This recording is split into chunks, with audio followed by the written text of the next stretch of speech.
No ar, Jornal da CUT. Quinta-feira, 21 de março de 2024, o Jornal da CUT está no ar e hoje vai trazer informações, uma entrevista especial com o secretário-geral da CUT, o Renato Zulato, para falar sobre o Dia Nacional de Mobilização, que vai acontecer nesse sábado, dia 23. Classe trabalhadora, movimentos sociais vão levar às ruas as pautas Ditadura Nunca Mais, em memória dos 60 anos do golpe de 64, em defesa da democracia, punição para os golpistas, sem anistia e ainda contra o genocídio na Palestina. Eu sou o André Acarini, o Jornal da CUT está no ar. Seja bem-vinda, seja bem-vindo. Rádio CUT. Aqui a classe trabalhadora tem voz. Bom, então no Jornal da CUT de hoje a gente conversa com Renato Zulato, que é secretário-geral da CUT, para falar sobre esses atos que vão acontecer no próximo dia 23 de março, próximo sábado, um ato chamado pela CUT, pelos movimentos sociais, pelas Frentes Brasil Popular e Povo Sem Medo e todas as entidades que compõem essas frentes. É um ato que tem como lutas Ditadura Nunca Mais, em memória dos 60 anos do golpe, em defesa da democracia, punição para os golpistas sem anistia, contra o genocídio na Palestina também. Então, Renato, seja bem-vindo ao Jornal da CUT. Eu queria falar contigo sobre esses atos. É importante nesse momento que ainda a gente tem uma extrema-direita no Brasil que ameaça a democracia a todo instante, seja nas redes sociais, seja no próprio Congresso Nacional. É importante que nós, trabalhadores, a classe trabalhadora, os movimentos sociais, estejam nas ruas para defender a democracia, não é, Renato? É isso, André. Nós estamos, junto com a Frente Brasil Popular e o Povo Sem Medo, a CUT está ajudando a organizar o ato a nível nacional. Nós vamos ter ato em várias capitais do Brasil, marcantes, porque nós não podemos esquecer o que aconteceu no Brasil há 60 anos atrás. Eu, particularmente, pela idade que eu tenho, eu vivi parte desse momento, sofri, fui perseguido, eu era metalúrgico na época, e eu vivi. E assim, nós temos que recordar, porque várias pessoas passaram por esse processo, mas as pessoas mais novas só ouvem pelo que é contado da história. Então é importante que a gente vá à rua, mostrar para a população, conversar com a população, porque o que aconteceu em 8 de janeiro do ano passado não pode acontecer de novo. Nós não queremos ditadura no Brasil nunca mais. Então, assim, nós não podemos estar ameaçados a cada momento por um golpe, por alguém que não concordou com o resultado das urnas, com a eleição de um presidente que foi eleito nas urnas, que mantém um golpe militar baseado em coisas que não tinham fundamento. Então, assim, nós não queremos golpe militar nunca mais no Brasil. Muito bem, Renato. O Renato dá um bom relato aqui, por quem passou pela época da ditadura, por quem passou por um momento que foi sombrio no Brasil. Foram 21 anos desse golpe de 1964 e foi exatamente o que tentaram fazer no dia 8 de janeiro de 2023, logo após o presidente Lula ter assumido a presidência da República. Na época da ditadura militar, você passou por ela, né, Renato? Eu era pequenininho ainda, peguei só um pouquinho, um trechinho ali da ditadura.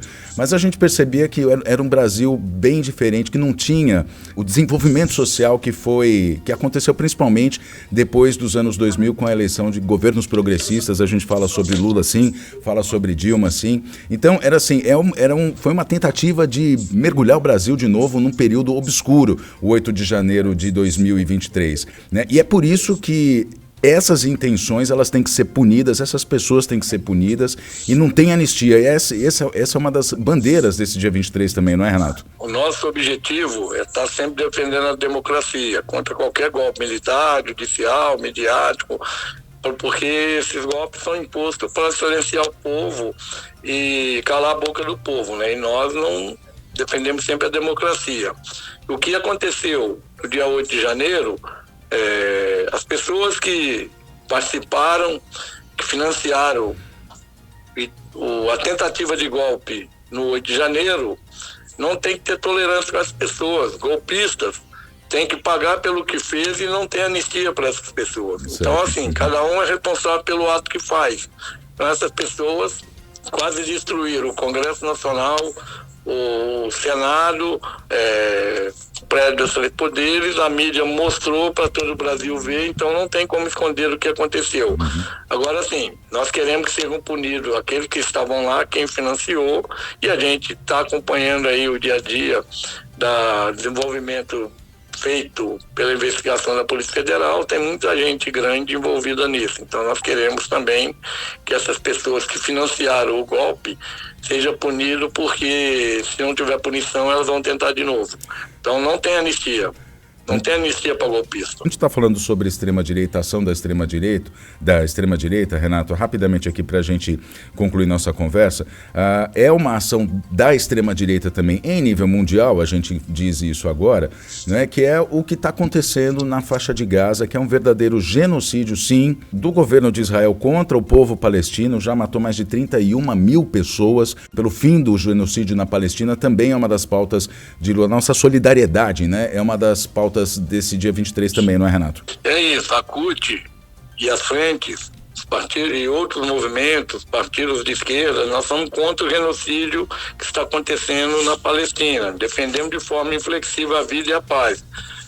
Cada povo tem a sua soberania, nós somos contra a guerra, nós defendemos a paz. Tem que ser respeitado o direito de cada um viver nesse país. Agora, o que me surpreende, André, é que enquanto o presidente Lula deu um grito para o mundo todo ouvir, dizendo que o que estava acontecendo lá na Palestina tinha muito a ver com o que aconteceu na história anterior no mundo. No Holocausto, né, promovido por Hitler. Exatamente.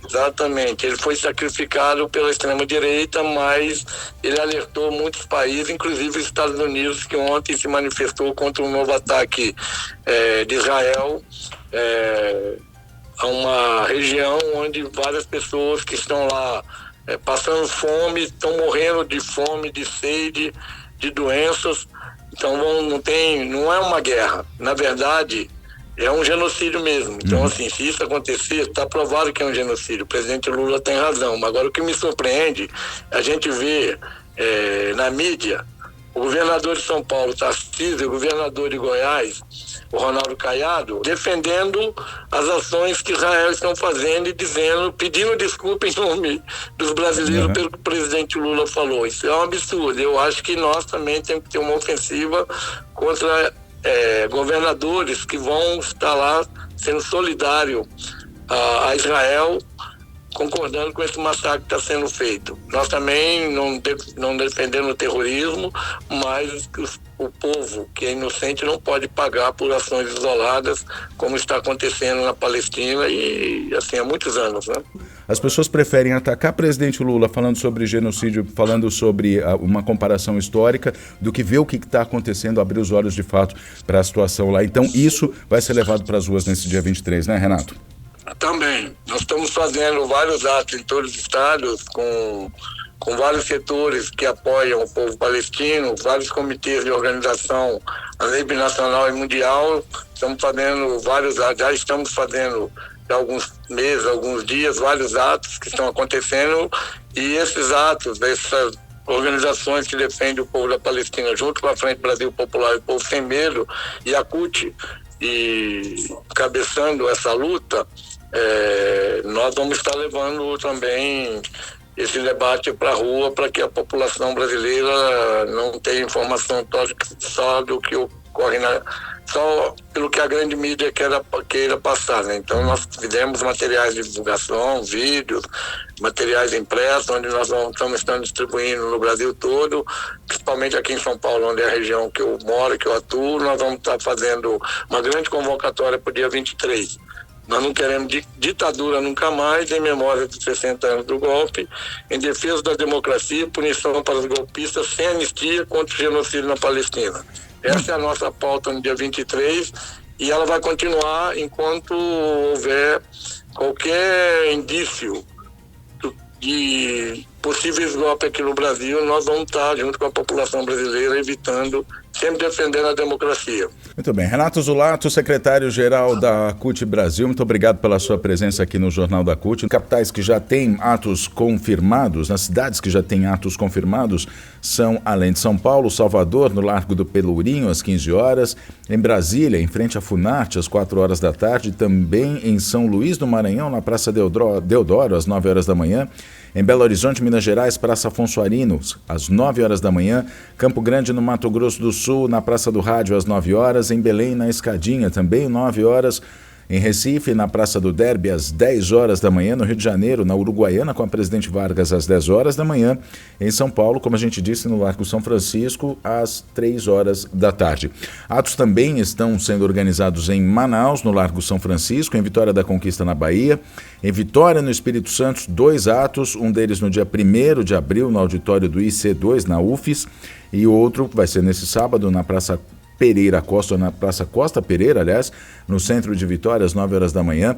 Em Trindade, no estado de Goiás, na Chácara Pesque Pague Aquiron, às 10 horas da manhã. Ananindeua, no Pará, está sendo ainda organizado. Mais informações vão vir aí ao longo das próximas horas. Em Macaé, no Rio de Janeiro. Macau, no Rio Grande do Norte, também nas ruas de Macau. Vai ter ato no Rio Grande do Sul no dia 22, na próxima sexta-feira, não é? Na 20 de setembro, esquina com a Nossa Senhora do Carmo, às 6h30 da tarde. Vai ser, portanto, um dia antes. Em Araquari, no estado de Santa Catarina. E ainda outros atos, né, que estão sendo organizados em várias cidades do país. Então fique atento ao portal, às redes sociais da CUT, nas redes sociais @CUTBrasil, para você ficar por dentro desses atos, ver as convocatórias, assim como o Renato falou com a gente hoje. Também outros dirigentes, outras lideranças já gravaram a sua chamadinha lá para o ato no dia 23. Participe, esteja nas ruas, defenda a democracia. Esse foi o Jornal da CUT. Muito obrigado pela sua companhia até aqui. A gente se fala na próxima edição. Até lá.